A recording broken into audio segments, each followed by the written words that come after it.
আদিবাসীদের অন্যতম বৃহত্তম উৎসব বান্দা উপলক্ষে আজ আসানসোল দক্ষিণের বিধায়িকা অগ্নিমিত্র পাল আদিবাসী প্রধান গ্রাম পেটোশালবনী পরিদর্শন করেন। তিনি জানান, এই বিশেষ দিনটি আদিবাসী সম্প্রদায়ের সঙ্গে উদযাপন করতে পেরে এবং তাদের প্রতি সমর্থন জানাতে তিনি এখানে উপস্থিত হয়েছেন। বিধায়ক জানিয়েছেন, তিনি তার কর্মীদের মাধ্যমে আদিবাসীদের জন্য একটি ধামসা মাদল সেট উপহার এনেছেন। এটি আদিবাসী সংস্কৃতির এক গুরুত্বপূর্ণ অংশ।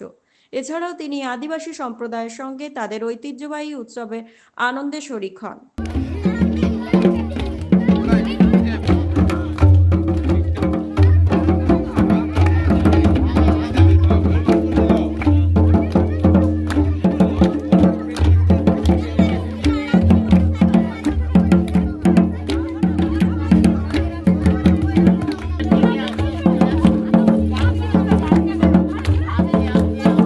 বিধায়ক অগ্নিমিত্রা পাল বলেন, বাদনা উৎসব আদিবাসী সংস্কৃতি ও ঐতিহ্যের এক অনন্য উদাহরণ।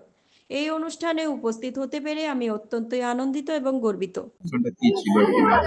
আমাদের তো এখন আমাদের বাদনা উৎসব চলছে, তাই আমার আসানসোল দক্ষিণ বিধানসভাতেও অনেক আদিবাসী ভাই বোনেরা আছে।